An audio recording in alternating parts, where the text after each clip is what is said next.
దేవునికి స్తోత్రం. ప్రయాసపడి భారం మోసుకున్న సమస్త జనులారా, నేను మీకు మీ ఇంటి దగ్గర పెట్టారండి, ఇక్కడికి వచ్చి ప్రశాంతంగా ఆరాధన చేయండి, మళ్ళీ ఇంటికి వెళ్ళి వాటిని పట్టుకోండి, అంతేనా?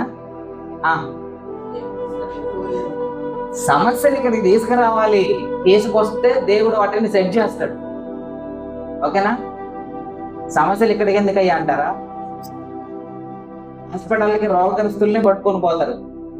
రోగస్తులు మా దగ్గరికి ఎందుకయ్యా అని డాక్టర్ అండు. వాళ్ళకి కొరకే ఇది, సమస్యలను తీర్చివేయడానికి కొరకే దేవుడు ఈ లోకానికి మన కొరకు వచ్చాడు. దేవునికి స్తోత్రం. కాబట్టి బ్రతికి కొద్ది దినాలైనా సంతోషంగా దేవుని సన్నిధిలో గడుపుదాం. దేవునికి స్తోత్రం. హల్లెలూయా. రైట్, వాక్య భాగంలోకి వెళ్దాం. ఈ దినము అధ్యక్ష మండలి వారు మనకి ఇచ్చినటువంటి అంశం అంటే గృహ నిర్వాహకత్వము, పనియే ఆరాధన. దైనందిన వృత్తిలో దేవుని ఘనపరచు. ఈరోజు గృహ నిర్వాహకత్వము అంటే పోయిన సంవత్సరం చెప్పా, ఎవరికైనా గుర్తుందా? గృహ నిర్వాహకత్వం అంటే గృహం అంటే ఇల్లు, నిర్వాహకం అంటే ఉండే విధానం. ఓకే, నీ ఇంటిలో నువ్వు ఎట్లా ఉంటున్నావో, ఎలా ఉండాలో దేవుడు పోయిన సంవత్సరం మాట్లాడారు. మరి మార్చుకున్నారో, అలాగే ఉన్నారో, నూతనంగా నిర్వాహకాన్ని, దేవునికి ఇష్టమైన నిర్వాహకాన్ని చేస్తున్నారో, అది మీకే, మీ అంతరాత్మకు, దేవునికి మాత్రమే తెలుసు. దేవునికి మహిమ కలుగునుగా. అయితే ఈ దినము గృహ నిర్వాహకత్వం గురించి కొన్ని విషయాలు మనం జ్ఞానం చేద్దాం. పనియే ఆరాధన. గృహ నిర్వాహకత్వం అంటే దేవుడు మనకిచ్చినటువంటి ఇంటిలో మన వంతు కర్తవ్యాన్ని చేయాలి, మన పని మనం చేయాలి. ఆ పని చేయడమే దేవుణ్ణి ఆరాధించడం. గృహ నిర్వాహకత్వము, పనియే ఆరాధన. దైనందిన జీవితంలో, దైనందిన వృత్తిలో దేవుణ్ణి ఘనపరచాలి. ఓకే, ఈ మూడు విషయాలను మనము ధ్యానం చేద్దాం. గృహ నిర్వాహకత్వం అంటే దేవుడు మనకిచ్చినటువంటి ఈ యొక్క గృహం అనగా దేహం అనే గృహంలో మనం ఉండే విధానము, మన ప్రవర్తన, మన నిర్వాహకం అంతా దేవుడు చూస్తున్నాడు. మన దేహంతో చేసే ప్రతి దానికి ఆయన లెక్క అడుగుతారు. కనుక ఈ నిర్వాహకాన్ని దేవునికి ఇష్టమైనటువంటి నిర్వాహకంగా మార్చుకొని దేవునికి ఇష్టమైనటువంటి పని చేయడమే దేవుని ఆరాధించడం. ఈ నిర్వాహకం ఎప్పుడైతే దేవునికి అనుకూలంగా మారుతుందో, ఆ మార్చబడినటువంటి ఆ దేహం అనే గృహము దేవునికి ఆరాధనకు నిలయంగా మార్చబడుతుంది. ఈ ఆరాధనకు నిలయంగా మార్చబడినటువంటి ఆ దేహం అనే గృహము, వారు ఏ ఉద్యోగం చేసినా, ఏ వృత్తి చేసినా, ఆ వృత్తిలో దేవుణ్ణి ఏం చేస్తారు? ఘనపరుస్తారు. దేవునికి మహిమ కలుగునుగాక. దేవుడు మనకి ఇచ్చినటువంటి గృహ నిర్వాహకత్వంలో పని చేస్తూ దేవుణ్ణి ఆరాధించాలి. దేవుని పని చేయడమే దేవుణ్ణి ఆరాధించడం. కనుక మన దైనందిన వృత్తిలో మనం చేసే ప్రతి పనిలో, అది కూలి కావచ్చు, ఉద్యోగం కావచ్చు, వ్యవసాయం కావచ్చు, ఏ వృత్తి చేసినా ఆ వృత్తిలో ప్రతిరోజు దేవుణ్ణి మనము ఏం చేయాలి? ఘనపరచాలి. ఈ విషయాలు కొన్ని మనము వాక్య ధ్యానంలో నుంచి కొన్ని విషయాలు మనం ధ్యానం చేద్దాం. నిర్గమాకాండము మనం చదవబడినటువంటి లేఖన భాగాల్లో నుంచి నిర్గమాకాండము 31వ అధ్యాయము మొదటి వచనం నుంచి కొన్ని వచనాలు సహాయం చేయండి. దేవుని పని చేయుట కొరకు బెసలేలు అను ఒక వ్యక్తిని దేవుడు ఏర్పాటు చేసుకున్నాడని. ఎవరైనా? బెసలేలు అనే వ్యక్తిని దేవుని పని చేయడానికి ఏర్పాటు చేసుకున్నాడు. దేవుని కొరకు చేయడమే దేవుని పని. దేవుని కొరకు నువ్వు ఏం చేస్తావో అదే దేవుని పని. మీ దైనందిన జీవితంలో మీరు ఎవరి కొరకు పని చేస్తున్నారు? మీరు భోజనం చేస్తున్నారు, ఎవరి కొరకు? అన్నం వండుకుంటున్నారు, ఎవరి కొరకు? బట్టలు కొనుక్కుంటున్నారు, ఎవరి కొరకు? సంపాదించుకుంటున్నారు, ఎవరి కొరకు? మరి ఇప్పుడు ఇందులో దేవుని పని చేసే వాళ్ళు ఎవరు? అట్లెట్లా అవుతుంది? నీకు ఉద్యోగం ఇచ్చిన తర్వాత నువ్వు పని చేస్తేనే నీకు జీతం ఇస్తా అంటే ఓకే, నేను ఇంట్లోనే పని చేస్తా, అది ఇది ఒకటే కదా, పని కావాలి నీకు, అంతే కదా, నేను ఇక్కడే చేస్తా అంటే ఊరుకుంటాడా? ఏం చేయమంటారు? నా ఇంటికి రావాలి, నేను చెప్పిన పని చెయ్యాలి, నాకు ఉపయోగకరమైనటువంటి పని చెయ్యాలి. అదే దేవుని సేవ. దేవుని మందిరములో దేవుని పని కొరకు, దేవుని ఆలోచన ప్రకారంగా నడిచే ప్రతి ఒక్కటి దేవుని పని. మీ సొంతగా మీ సొంత శరీరాల కొరకు, మీ కుటుంబాల కొరకు, మీ పిల్లల కొరకు ప్రయాసపడే ప్రతిదీ కూడా దేవుని పని కాదు. బెసలేను అనే ఒక వ్యక్తిని దేవుడు ఏర్పాటు చేసుకున్నాడు. ఎందుకు ఏర్పాటు చేసుకున్నాడు? మరలా చదవండి అతను. చూసారా, ఒక వ్యక్తిని దేవుడు ఏర్పాటు చేసుకుని ఏం చేస్తాడట? జ్ఞానము, విద్యను ఇస్తాడట. ఫస్ట్ దేవుడు ఏం చేస్తాడంటే నిన్ను పిలుస్తాడు. చూడండి, ఆ మాటను చూడండి. ఆ రెండవ వచనం చూస్తే, రెండవ వచనం చదవండి. చూడుము, నేను యూదా గోత్రంలో హూరు మనవడును, ఊరు కుమారుడైన బెసలేలు అను పేరు గల వానిని పిలిచి తిని. దేవుడు ఏం చేస్తాడంటే నిన్ను వాడుకోవడానికి ఫస్ట్ పిలుస్తాడు. మిమ్మల్ని అందరినీ దేవుడు పిలిస్తేనే వచ్చారు. మీకు ఆ విషయం తెలుసా? మిమ్మల్ని ఎవరు పిలిచారు? నేను ఎవరి ఇంటికన్నా వచ్చి, అమ్మ ఈరోజు ఆదివారం తొందరగా పని చేసుకొని రండి అని ఎవరు నన్ను పిలిచాను? కొన్ని అమ్మగారు వచ్చి పిలిచిందా? మా పిల్లలు వచ్చేవాళ్ళని పిలిచారా? మరి మిమ్మల్ని ఎవరు పిలిచారు కదా? ఈ విషయము నీకు అర్థమైతే, దేవుడే నన్ను మందిరానికి పిలిచాడని ఆ జ్ఞానము కనుక నీకు వస్తే, నీకు దేవుడు కొంత పనిని అప్పచెప్తాడు. ఆ పనిని అప్పచెప్పేటప్పుడు నా కొరకే ఆయన పని చెప్తున్నాడు, నేను చేయడానికి కొరకే చెబుతున్నాడనే గనక ఆలోచన నీకుంటే, ఆ ఆలోచనను బట్టి నీకు జ్ఞానం ఇస్తాడు. ఇగో ఈ వ్యక్తికి నా పని చేయాలనే ఆలోచన ఉంది అని నేను పిలిచినటువంటి వారు నా యుద్ధకు వచ్చి నేను చెప్పే మాటలను జాగ్రత్తగా వింటున్నారు కాబట్టి వీరికి జ్ఞాన హృదయము గల ఆత్మనిస్తాను. అప్పుడు మీకు ఏమనిపిస్తుందో తెలుసా? ఏం పని చేయాలి, దేవుని కొరకు నేనేం చేయాలనే ఆలోచన మీకు దేవుడు అనుగ్రహిస్తాడు. ఈ రోజు దేవుని కొరకు మీరు ఏదైనా పని చేశారా? దేవుని కొరకు ఈరోజు ఏమైనా పని చేశారా? సార్ చెయ్యొద్దండి. మిగతా వారంతా మీ కొరకు మీరు పని చేసుకుని వచ్చారు. అయితే ఇప్పుడు మిమ్మల్ని దేవుడు ఎందుకు పిలిచాడు తెలుసా? ఊర్లో చాలా మంది ఉన్నారు, సంఘంలో చాలా మంది ఉన్నారు.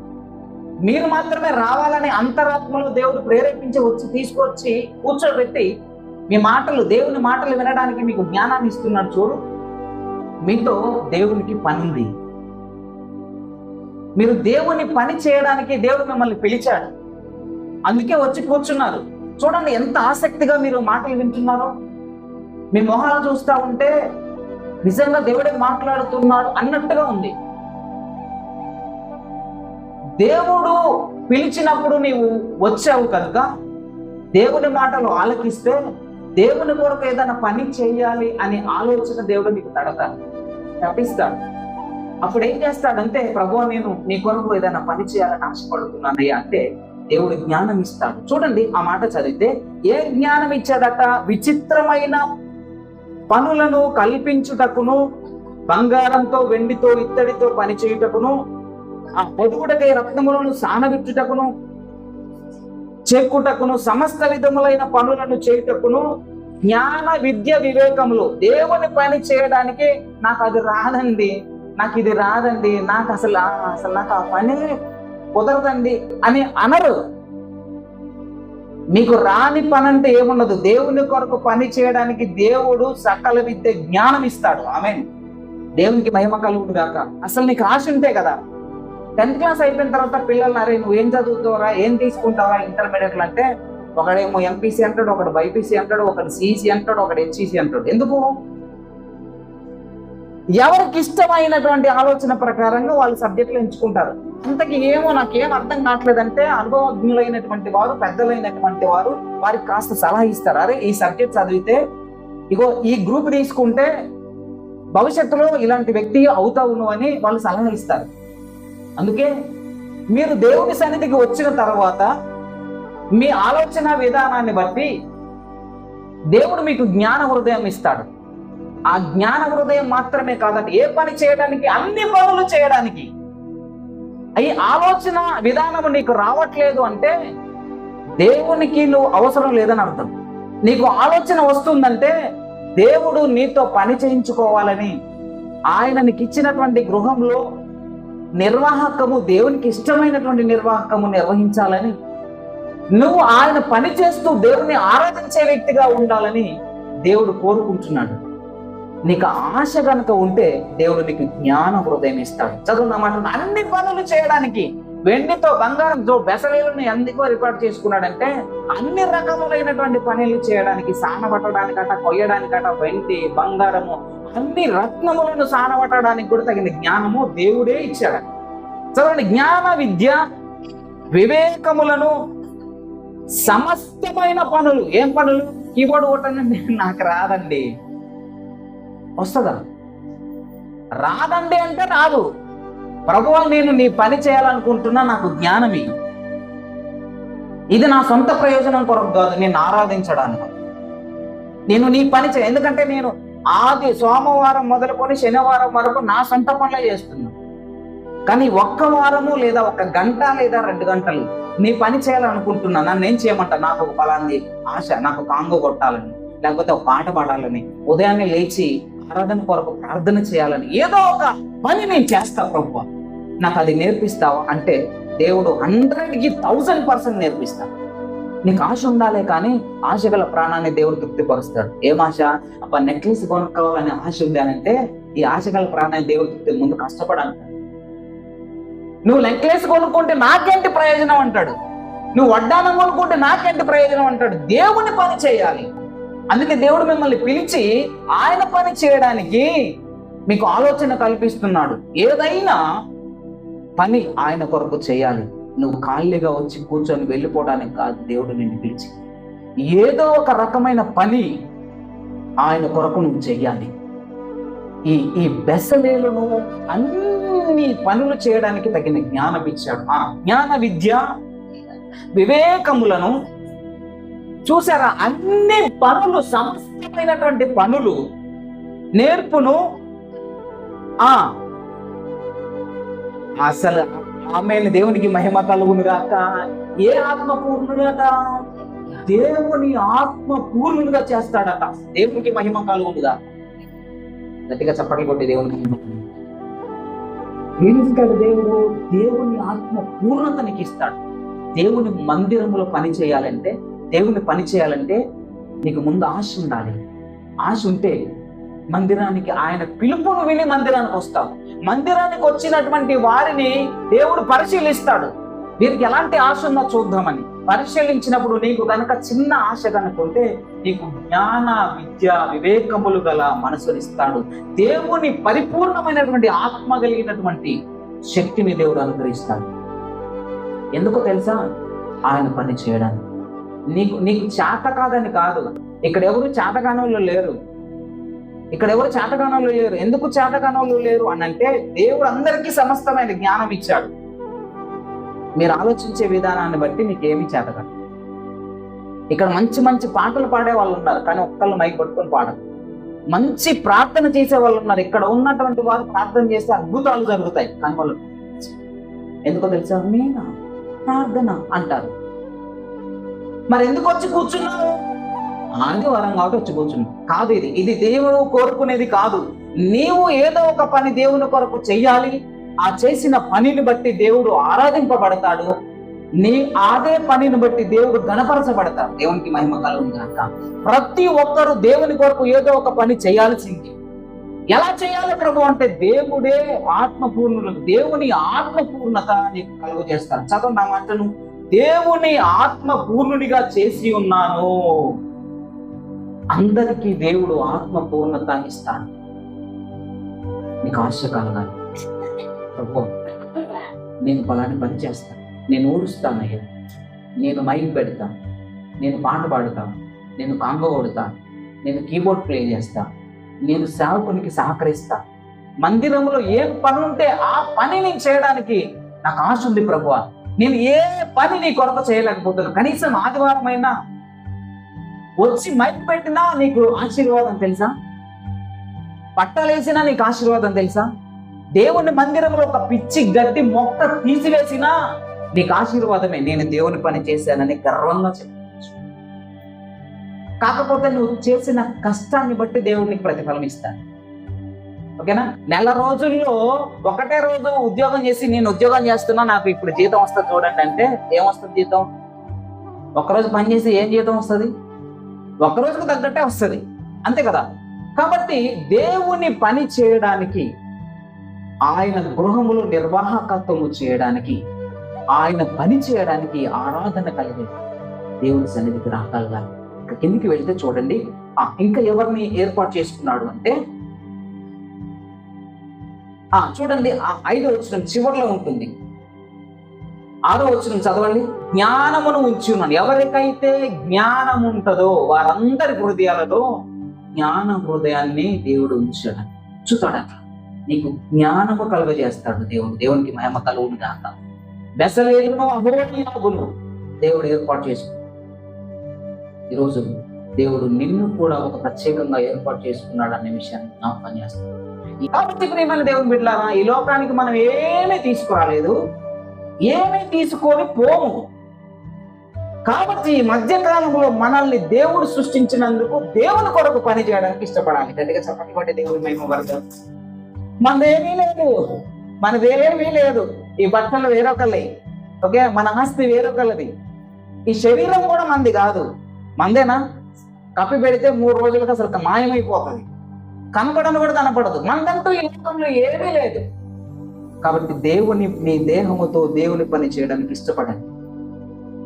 ఏదో ఒక పని చేసి చచ్చిపోవాలి. మనుషుల కొరకు కాదు, దేవుని కొరకు చేద్దాం. దేవుడు నిన్ను సృష్టించినందుకు ఆయన కొరకు మనం చనిపోయేలోగా ఏదో ఒక పని చేసి చచ్చిపోతాం. ఎలాగో ఎప్పుడు చచ్చిపోతామో తెలియదు, ఎలా పోతామో తెలియదు కదా, ఎలా రాసి పెట్టి ఉంచాలో దేవుడు తెలియదు మన పోకడం. కాబట్టి బ్రతికుండగానే దేవుని కొరకు ఒక చిన్న పని చేసి చచ్చిపోతాం కదా. సారెపతు విధవరాలు దేవుని కొరకు పని చేసింది. రాహాబు వేశ్య దేవుని కొరకు పని చేసింది. ఆ ప్రాంతంలో ఉన్న వారందరూ నశించిపోయారు, కానీ ఆ రాహాబు కుటుంబం మాత్రము రక్షింపబడింది. బ్రతికుండగానే నువ్వు దేవుని కొరకు పని చేస్తే దేవుడు నీ కుటుంబాన్ని పరలోకానికి తీసుకెళ్తాడు. దేవునికి మహిమ కలుగునుగా. కాబట్టి దేవుని కొరకు పని చేయండి అమ్మా. మీ కొరకు పని చేయదన్నట్లే 6 దినాలు మీ కొరకు పని చేయండి, కానీ ఒక్క దినము దేవుని కొరకు పని చేయండి. ఈ ఒక్క దినము దేవుని కొరకు పని చేయడం అలవాటు చేసుకుంటే నీ దైనందిన జీవితంలో దేవుని గణపరిచే అలవాటు అవుద్ది. దేవునికి మహిమ కలుగునుగా. అందుకే దేవుడు 2 వ్యక్తులను ఏర్పాటు చేసుకున్నాడు, బెసలేలు, అహోలియాబులు. వీళ్ళు ఏం చేస్తారంటే సమస్త పనులు చేస్తారు కదా. కొంతమంది ఉన్నారు మన సంఘంలో, వాళ్ళే సమస్త పనులు చేస్తారు. వారిని బట్టి దేవునికి మహిమ కలుగునుగా. వారన్ని పనులు చేస్తారు. మందిరంలో ఉన్న సమస్తాన్ని వాళ్ళే చూసుకుంటారు. మందిర అవసరతల కొరకు ప్రార్థన చేస్తారు. మందిర సంఘము కొరకు, సేవకుని కొరకు, కుటుంబాల కొరకు, బలహీనుల కొరకు వాళ్ళే చేస్తారు. దేవుడు వాళ్ళని ఏర్పాటు చేసుకున్నాడు. దేవునికి మహిమ కలుగును గాక. నేను గర్వపడుతున్నా, దేవుని మహిమ పరుస్తున్నా. ప్రభువా, దీని కొరకేనా నన్ను మాలవేంజర్ నడిపించింది? ఓకే, నీకు మహిమ కలుగును గాక ప్రభువా. నేను చేసినటువంటి, నువ్వు నాకు అప్పగించినటువంటి పని నేను ఇంకొకరికి అప్పగించడానికి మీరు కృపనిచ్చారు ప్రభువా. నా వంతు నేను పని చేశాను, వారి వంతు వాళ్ళు పని చేస్తున్నారు. కాకపోతే కొంతమంది కనపడతారు, కొంతమంది కనపడకుండా దేవుడు పని చేసేవారు చాలా మంది ఉన్నారు. వారిని బట్టి దేవునికి మహిమ కలుగునుగాక. వారిని దేవుడు నిందాలుగా ఆశీర్వదించుగాక. బెసలేలు, అహోలియాబులను దేవుడు ఏర్పాటు చేసుకొని సమస్తమైన జ్ఞానముతో దేవుని ఆత్మతో నింపి వారిని దేవుని పని చేయడానికి వాడుకుంటున్నాడు. ఈరోజు నా పరిస్థితి ఏంటిది? యవన బిడ్డలు, మీరు దేవుని కొరకు సమర్పించుకోండి. సమస్త జ్ఞానం దేవునికి అనుగ్రహిస్తాడు. దానియేలు గ్రంథంలో 3 వ్యక్తులు ఉన్నారు, శద్రక్, మేషక్, అబేద్నెగో. వారు సకల విద్య ప్రావీణ్యత కలిగినటువంటి వారు. ఎక్కడిది జ్ఞానం అంటే వారు ముందుగా దేవుని ఎడల భయము భక్తి కలిగి ఉన్నారు. సకల విద్య ప్రావీణ్యత దేవుడు వారికి ఇచ్చేశారు. ఈరోజు ఎందుకయ్యా అన్నిట్లో ఫెయిల్ అవుతున్నారు? ఎందుకయ్యా ఏది చేతలేకపోతున్నారు? మందిరంలో ఏ పని కూడా చేయలేకపోతున్నారంటే ముందుగా వారిలో లేనిది ఎందుకో తెలుసా? చెప్పండి. దేవుడంటే భయము లేదు, దేవుడంటే భక్తి లేదు, దేవుడంటే విధేయత లేదు. కనుకనే దేవుడు వారికి ఉన్నటువంటి అరకొర విద్య జ్ఞానము అది కూడా తీసేస్తాడు కదా. ఒక దగ్గర ఒక మాట ఉంది కదా, ఉన్నవాడిది ఎవరి దగ్గర ఒకటి ఉంటే దాన్ని తీసేసి లేని వాటికి ఇస్తాడు. ఉన్నది నాకు కొంచెం వచ్చు అంటే ఆ కొంచెాన్ని దేవుని కొరకు వాడితే దాన్ని ఏం చేస్తాడు, దేవుడు రెట్టింపు చేస్తాడు. అది కూడా ఎప్పుడో అయిపోయిన తర్వాత వస్తే ఆ ఉన్నదాన్ని కూడా దేవుడు ఏం చేస్తాడు, తీసివేస్తాడు. వీళ్ళేం చేస్తారట, సమస్తమైన పనులు చేస్తారట. మన సంఘం కూడా అంతే. మందిరంలో ఉన్నటువంటి సమస్తమైన పని సంఘ బిడ్డలు చేయాలి.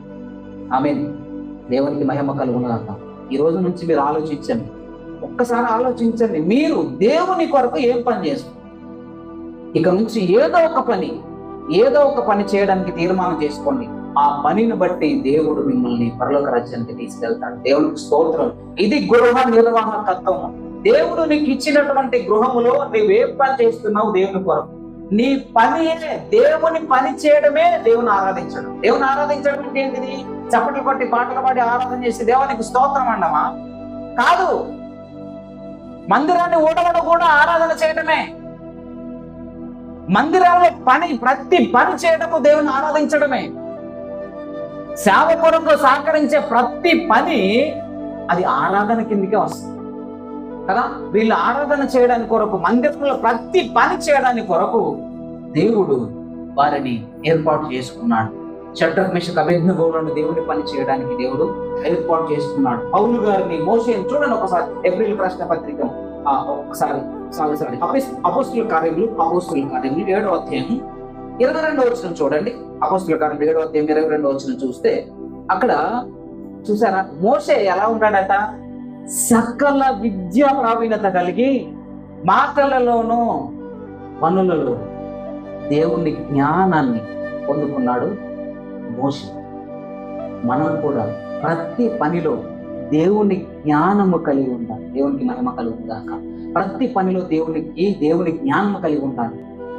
ఎందుకు అంటే దేవునికి లోబడ్డాడు మోషే. దేవుడు ప్రతి విషయంలో జ్ఞానాన్ని ఇచ్చాడు. ఎట్ ద సేమ్ టైం అపోస్తులైన పౌలు గారు కూడా అదే అపోస్తుల కార్యంలో చూస్తే 22వ అధ్యాయము 3వ వచనం చూస్తే పౌలు గారికి రానటువంటి విద్య ఏది లేదు. పౌలు గారికి సమస్తము నేర్చుకున్నాడు. ఆయన పండితుడు. చదువు నా మాటలను 22వ అధ్యాయము 3వ వచనం చూస్తే ధర్మశాస్త్ర సంబంధమైనటువంటి ఆ విద్యలో శిక్షితుడనై అన్ని విద్యలు నేర్చుకున్నాడు. ధర్మశాస్త్రానికి సంబంధించినటువంటివన్నీ నేర్చుకున్నాడు. ఆయన ఎక్కడి నుంచి వచ్చిందంటే భయము, భక్తి. మీరు ఎవరికైనా జ్ఞానం కొద్దు అని ఎడల అడగవలెను, అనుగ్రహింపబడదు. దేవునికి మహిమ కలుగును గాక. అడగలే, ప్రభువా మైక్ పట్టుకొని వాక్యం చెప్పాలని నాకు ఆశ ఉంది, కానీ జ్ఞానం లేదు. నాకు జ్ఞానమే ప్రభువా అంటే దేవుడు జ్ఞానం ఇస్తాడు. దేవునికి మహిమ కలుగును గాక. అంటే మోషే గారు, ఇటు అపోస్తలులైన పౌలు గారు సకల విద్యలో ప్రవీణత కలిగినటువంటి వారు. ఈరోజు క్రైస్తవులు ఎందుకు వెనకబడుతుంది? ప్రపంచము చక్కగా టెక్నాలజీతో డెవలప్ అయిందంటే కారకులు ఎవరు? క్రైస్తవులే. ఆ మాట ఎవరికి రావట్లేదు. క్రైస్తవులే. ఎందుకు అంటే క్రైస్తవులు దేవుని ఎడల నిజమైన భక్తి, భయం కలిగితే సకల విద్యలో ప్రావీణ్యత, ఉన్నతమైన స్థాయిలో మన పిల్లలే ఉంటారు. గట్టిగా చప్పట్లు కొట్టి దేవుని మహిమ.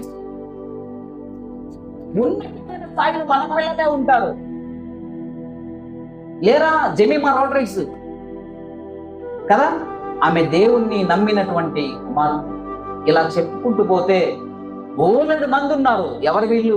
దేవుణ్ణి నమ్మినటువంటి బిడ్డలు. మేము ఒక్కరోజే వాక్యం చెబుతాము, ఈ 1 గంట మాత్రమే మీ కొరకు మేము కేటాయిస్తాము. మీరు మీ దైనందిన జీవితంలో దేవుని పని జరిగిస్తే మీరు సకల విద్య ప్రావీణ్యత కలిగి ఉంటారు. మీకు ఏది కూడా దేవుడు కొదవ చేయడు. సమస్తము జ్ఞానాత్మతో దేవుడు నింపుతాడు. దేవునికి మహిమ కలుగును గాక. ఇకపోతే కొలస్సీలకు రాసినటువంటి పత్రిక ఒకసారి చూద్దాం. కొలస్సీలకు రాసినటువంటి పత్రిక 3వ అధ్యాయం 22వ వచనం ఒకసారి చదవండి. బెసలేలుని దేవుడు ఎందుకు ఏర్పాటు చేసుకున్నాడు తెలుసా? నమ్మకమైన వ్యక్తి కనుక. ఈరోజు పనులు నీకు దేవుడు ఎందుకు అప్పచెప్పట్లేదు తెలుసా? నీ మీద దేవునికి నమ్మకత్వం లేదు. అందుకే నువ్వు రావు, పని చేయవు, నీకు ఇక్కడ ఏమైంది కూడా తెలియదు. ఎవరికి భయపడాలో తెలుసా? మంత్రులు గారు వస్తేనే పని చేస్తారు. మంత్రులు గారు చూసేటప్పుడు మాత్రమే. నేను చూస్తే మీకేమిస్తా? జీతం ఇస్తానా? నేనేమిస్తా? మీరు పని చేస్తా ఉంటే, నేను దేవుని పని చేసేటప్పుడు నేను మిమ్మల్ని చూస్తే నేను మీకేమిస్తా? ఏమేను ప్రభువా, ఇగో పలానా వ్యక్తులు పని చేస్తా ఉన్నారని ప్రార్థన చేయడం తప్ప ఏం లేదు. మీరు పని చేసిన పని చేయకపోయినా మీ కొరకు ప్రార్థన చేస్తాం. మీరు పని చేసేది దేవుడు చూస్తున్నాడు. దేవునికి మహిమ కలుగుగాక. మీరు దేవునికి లోబడినట్టుగా పని చేయాలని దేవుని వాక్యం సెలవిస్తుంది. చదవండి, కింద చదివితే చదవనమ్మా ఆ మాటను. 22వ 23వ వచనం, 24వ వచనం.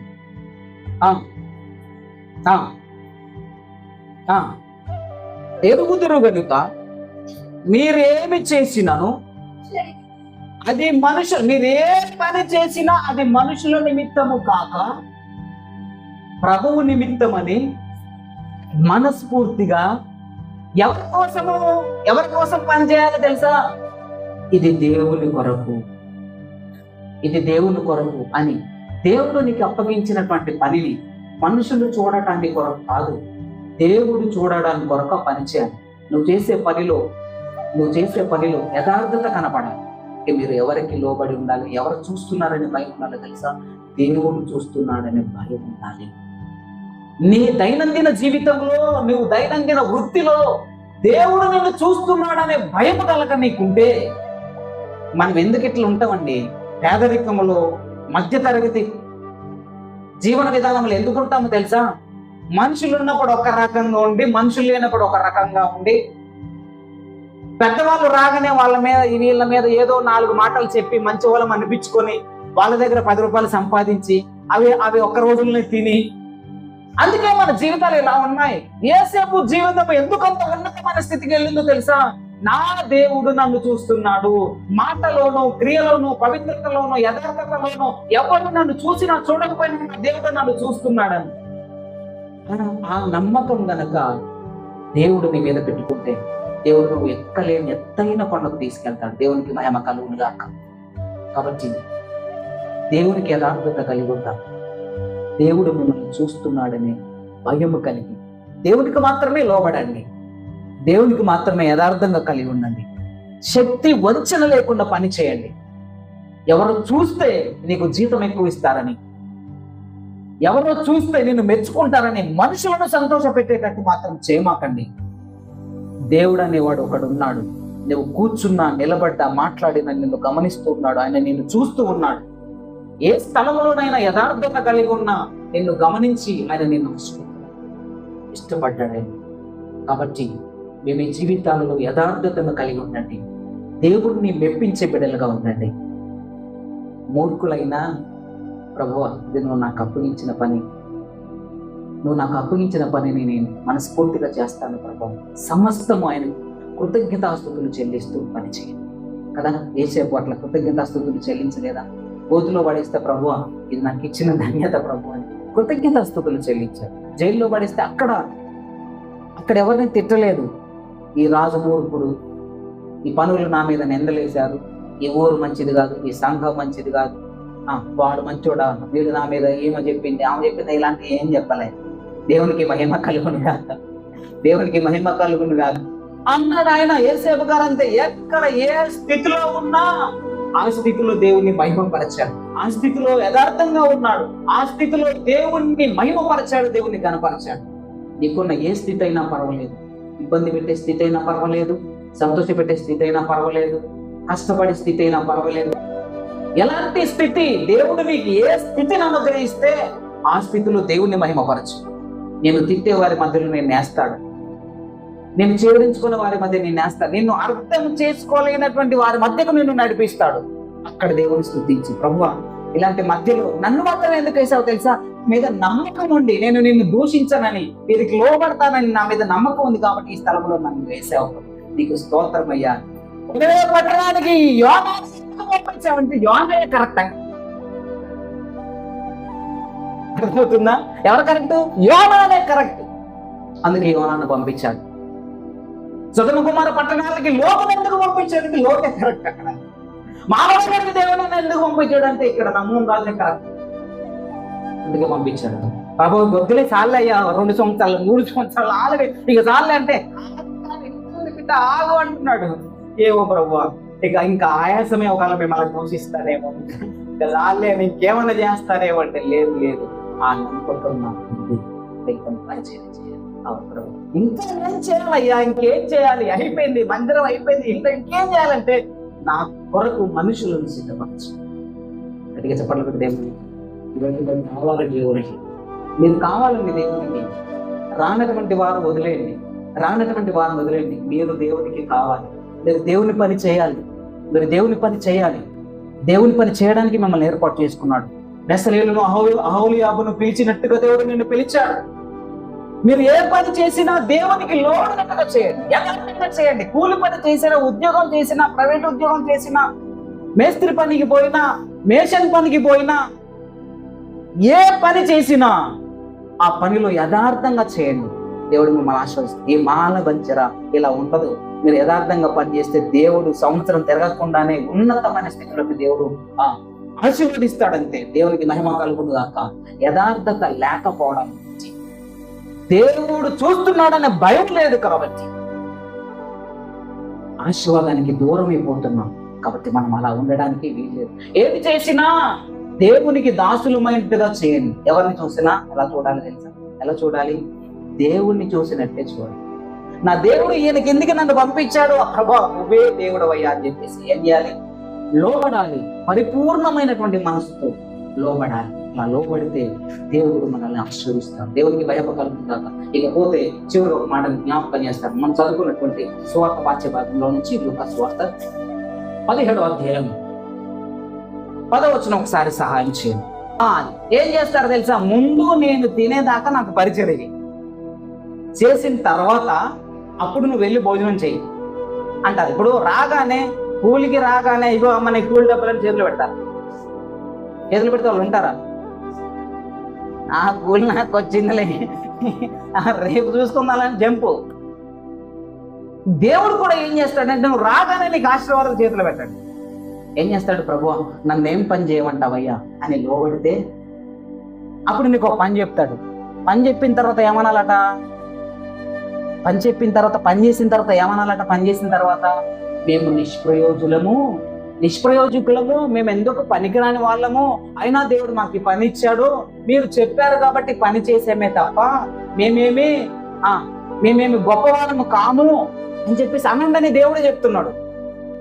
మేమే పనుల్లో మిమ్మల్ని మెచ్చుకుంటున్నప్పుడు దేవాది దేవుని స్తుతించండి. ప్రభువా నేనైతే నిష్ప్రయోజకున్నయ్యా, నువ్వు చేయగలిగిన పని చెప్పావు, నేను చేశాను ప్రభు చెప్పండి.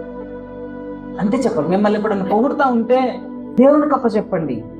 మీరు మాత్రం పొంగిపోకండి. ఏమనుకుంటున్నాను పొంగిపోయిననుకో, మీకు 2, 3, 4 నెలల క్రితం ఒక ప్రశ్న ఇచ్చిన. ఒక ఆయన్ని పొగిడితే జనాలంతా పొగిడట. అనుకుంటున్నావు మా పంతులు గారు సూపర్ అని అందరూ సపట్లు కొడితే ఆ పొగిడించుకున్న ఆయన గర్వపడ్డాడట. ఏమనుకుంటున్నాం మరి నేను కాబట్టి చేసిన అని. దేవుని మహిమ పరచలేదట. ఇదంతా దేవునికే మహిమ, దేవునికే ఘనత అనలేదట. అనకపోవడాన్ని బట్టి అక్కడికక్కడే పురుగులు పడి చచ్చిపోయాడు. అందుకే మేము నిష్ప్రయోజకులమని అనండి. నిన్ను మెచ్చుకుంటారు నువ్వు చేసే పనిని బట్టి. నువ్వు గొప్పవాడు అంటారు, నువ్వు గొప్పదాని అంటారు, తెలివికల దాని అంటారు, నువ్వు జ్ఞానవంతురాలు అన్నారు, నీకులా ఎవరు లేరంటారు. అప్పుడు ఏం చేయాలి తెలుసా? సమస్త మహిమ కనుక నీకే ప్రభు. నీకులాగా ప్రార్థన చేసేవాళ్ళు ఎవరు లేరు, అసలు నీకులాగా పనిచేసారు, నీకులాగా ఓపిక అసలు ఎవ్వరు ఉండదు అంటే మనం పొంగిపోకూడదు. ఏం చేయాలి? నిష్ప్రయోజకులం అనాలి. మెచ్చుకుంటారు, మిమ్మల్ని మెచ్చుకుంటారు, లోకం మిమ్మల్ని మెచ్చుకుంటది. అప్పుడు ఏం చేయాలి తెలుసా? దేవునికి అప్ప చెప్పేయండి. ఇది గృహ నిర్వాహకత్వం అండి. ఈ గృహంలో మంచి నిర్వాహకం ఏంటో తెలుసా? మనమే గొప్పలు చెప్పుకోవద్దు, దేవునికి అప్ప చెప్పాలి. ఇది మంచి నిర్వాహకత్వం. దేవునికి మహిమ కలుగుగాక అని అనాలి. దేవునికి స్తోత్రం. కాబట్టి ప్రేమ దేవుని బిడ్డలారా, దేవునికి మహిమ చెల్లించేవారి దేవునికి పరిపూర్ణంగా లోబడదాం. మీ యజమానులకు దేవునికి లోబడ్డట్టుగా లోబడండి. వాళ్ళు మిమ్మల్ని మెచ్చుకున్నప్పుడు దేవునికి అప్ప చెప్పండి. ప్రభు ఇది నీకే మహిమ, నాకు కాదు. దేవుడు మనల్ని ఎలా చేశాడో తెలుసా? ఈ పరిచర్యం చేసేవాడు, దేవుని పని చేసే వాళ్ళని దేవుడు ఎలా చేశాడో తెలుసా? ఒక్క మాట ఈ కీర్తన భాగంలో నుంచి ఒక మాట మనం చదువుకున్న 104వ కీర్తన 4వ వచనం ఒకసారి చూడండి. వాయువులేమో దూకలుగాను, అగ్ని జ్వాలలు. ఇప్పుడు పరిచారకులు అంటే ఎవరు? అగ్ని జ్వాలలు. ఇక్కడ పరిచర్య చేసేటువంటి వారు, ప్రార్థన చేసేటువంటి వారు, పాటలు పాడేవారు, వాక్యం చదివేటువంటి వారు, ఊడ్చేవారు, ఓకేనా, ఇవన్నీ సర్దేవారు, దీన్ని జాగ్రత్త చేసేవారు, దేవుని పని చేసేవారు అంతా అగ్ని జ్వాలలు. ఈ అగ్ని జ్వాలలను ఎవరన్నా తాకితే అంతే, దేవునికి మహిమ కలుగును గాక. షడ్రక్ మెషక్ అబేద్నెగోలు అగ్ని జ్వాలలుగా ఉన్నారు. వాళ్ళని పడేయడానికి ఎత్తుకొని వెళ్ళినటువంటి వారు మారి చచ్చిపోయారు. అగ్ని జ్వాలలుగా దేవుడు మిమ్మల్ని ఏర్పాటు చేసుకున్నాడు. మీరు పరిచారకులేనా? దేవుని పని చేస్తున్నారా? దేవుని పని చేస్తున్నారు అంటే మీరు అగ్ని జ్వాలలు. మిమ్మల్ని పుట్టిన వాడు నా కళ్ళు పుట్టును పుట్టిన వాడు సార్. అంటే దేవుని పని చేయాలి. దేవుని పని చేస్తే మీరు ఎలా తయారవుతారు తెలుసా? చెప్పండి. అగ్ని జ్వాలలుగా తయారవుతారు. అగ్ని జ్వాలను ఎప్పుడు తాగడు, దేవుడే చూసుకుంటాడు.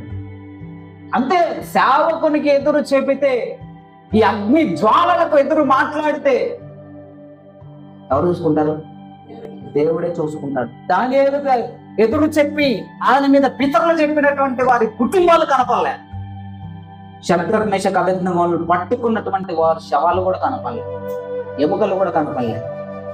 దేవుడు మనల్ని అగ్ని జ్వాలలుగా చేయాలని ఇష్టపడుతున్నాడు. మీరు ఒప్పుకుంటారా? మీరు దేవునికి అగ్ని జ్వాలలుగా ఉండాలని ఆశపడితే దేవుని పని చేయండి. దేవుని పని చేయండి, ప్రార్థన చేయండి, వాక్యం ప్రకటించండి, సువార్త ప్రకటించండి, దేవుని నమ్ముకోమని చెప్పండి. దేవుని మందిరానికి సమయానికి రండి, దేవుని ఆరాధించండి మనస్ఫూర్తిగా, వాక్యాన్ని వినండి, వాక్య ప్రకారంగా నడవండి, మందిరంలో పని చేయండి, సేవకునికి ఏదైనా సహకారంగా చేయండి. అయ్యా ఏం చేద్దామని అడగండి. వాళ్ళ ఇంట్లో ఆరాధన పెడదామండి, శుక్రవారం ఆరాధన పెడదాం, పగలు పెడదామండి, 7 మంగళవారాలు పెడదామండి, సహకరించండి. మీరు అగ్ని జ్వాలలుగా తయారవుతారు. ఏ అపవాది మిమ్మల్ని తాకడు, ఏ దుష్టుడు మీ మీది రాడు, మీ మీదికి ఏ శాపము ఏ దోషము మీ మీద పని చేయదు. అగ్ని జ్వాలలుగా ఉండడానికి ప్రయత్నం చేయండి. వాళ్ళే సేవకులు కాదు, షడ్రక్ మెషక్ అబేద్నెగోలు పాస్టర్లు. వాళ్ళు ఏమన్నా యాజకులా? కాదు, ఒక సామాన్యమైనటువంటి వ్యక్తులే. సామాన్యమైనటువంటి వ్యక్తులు అగ్ని జ్వాలలుగా ఉంటే వాళ్ళు ముట్టుకున్నటువంటి వాళ్ళు మారిపోయారు. ఈరోజు నీవు దేవుని పరిచారకుడిగా ఉండాలని, దేవుని పనిచేసే వ్యక్తిగా ఉండాలని, నీ దైనందిన వృత్తిలో దేవుని కనపరిచే వ్యక్తిగా ఉండాలని దేవుడు ఆశపడుతున్నాడు. ఈ పని చేయడమే దేవుణ్ణి ఆరాధించడం, పనియే ఆరాధన. ఈరోజు మన అంశం గృహ నిర్వాహకత్వము, పనియే ఆరాధన. నీ దైనందిన వృత్తిలో దేవుణ్ణి కనపరచాలి. నువ్వు ఎక్కడున్నా దేవునికి ఇష్టమైన బిడ్డగా ఉండు, యథార్థంగా పనిచేయి. నీ మాటలు, నీ క్రియలు, నీ చూపులన్నీ దేవునికి ఇష్టమైనటువంటి క్రియలుగా ఉంటే దేవుడు నిన్ను బట్టి ఆయన మహిమపరచబడతాడు, నిన్ను బట్టి ఆయన ఘనపరచబడతాడు. నా బిడ్డలు, దేవుడు మిమ్మల్ని మెచ్చుకోవాలి. మీరు చేసే పనిలో అన్యులు సాక్ష్యం చెప్తారు. అలా దేవుడు మిమ్మల్ని వాడుకుంటుగా దేవుని పనులు యోగ్యులుగా దేవునికి ఇష్టమైనటువంటి బిడ్డలను పనిచేయడానికి సిద్ధపడండి. దేవుడు మీకు అలాంటి కృపను నిండారులుగా అనుగ్రహించునుగా. మనస్ఫూర్తిగా నేను మిమ్మల్ని ఆశ్రయిస్తున్నాను. దేవుడు మిమ్మల్ని పరిపూర్ణంగా దీవించి ఆశ్రయించు. ప్రార్థించుకుని కృపా కనికరంగా దేవా ఇంతవరకు మాతో మీరు మాట్లాడి మమ్మల్ని బలపరిచి బెసలేలు అహోయాలను ఏర్పాటు చేసుకున్నాం. మోషేను అపోస్తలుని పౌలు గారిని సకల విద్య ప్రావీణ్యం చేశారు. ప్రభా, మేము ఏ పని చేసినా యథార్థంగా మీకు లోబడి పని చేస్తున్నట్టుగా చేయాలి. మీరు మాతో మాట్లాడారు. అవునయ్యా, మేము ఏ పని చేసినా దాన్ని ఎవరైనా మెచ్చుకుంటే ఆ ఘనత మాకు కాదు, మా దేవుడు మాకు ఘనతనిచ్చాడు. ఈ సమస్త మహిమ ఘనత ప్రభావం ఆయనకే చెల్లాలి. మేము నిష్ప్రయోజకులము, మీరు చెప్పిన పని చేసాము, కానీ మేము యోగ్యులము కావయ్యా చెప్పాలి. అయ్యా, మేము అలా చేస్తే మమ్మల్ని అగ్ని జ్వాలలుగా చేస్తాను. ఎంత ధన్యులమయ్యా మేము, ఎంత ధన్యులము. మేము అగ్ని జ్వాలలమయ్యా. ఏ దుష్టుడు మమ్మల్ని ముట్టకుండా, ఏ అపవాది మమ్మల్ని తాకకుండా మమ్మల్ని అగ్ని జ్వాలలుగా ఏర్పాటు చేసుకున్నందుకు మీకు వేలాది కృతజ్ఞతాస్తుతులు చెల్లిస్తున్నాను. ఈ రోజు నుంచి ఇంకా అగ్ని జ్వాలలుగా కాకుండా నేను పని చేయకుండా ఎంతమంది అవుతున్నావు వారినందరినీ మీ కలుపులో భద్రపరచు. మీ ఆత్మతో నింపండి, మీ అభిషేకాన్ని దయచేయండి, మీ పరిచారకులుగా, మీ పనిముట్లుగా, మీ సాధనాలుగా వారిని వాడుకోండి. అగ్ని జ్వాలలుగా వారిని ఆశ్రయించండి. వారి దైనందిన జీవితాల్లో మిమ్మల్ని కనపరిచే బిడ్డలుగా వారిని ఆశ్రయించండి. ఈ వర్తమానం ద్వారా మా బిడ్డలను మీరు బలపరిచినందుకు కృతజ్ఞతాస్తుతులు చెల్లిస్తున్నాను. ఈ ప్రార్థన మనవులను పాత సన్నిధికి చేర్చుకొని పెట్టుకోవాలి. మన గురించి మనంత ప్రభావం యేసయ్య శక్తి నామములో ప్రార్థిస్తున్నాను. ఆమేన్.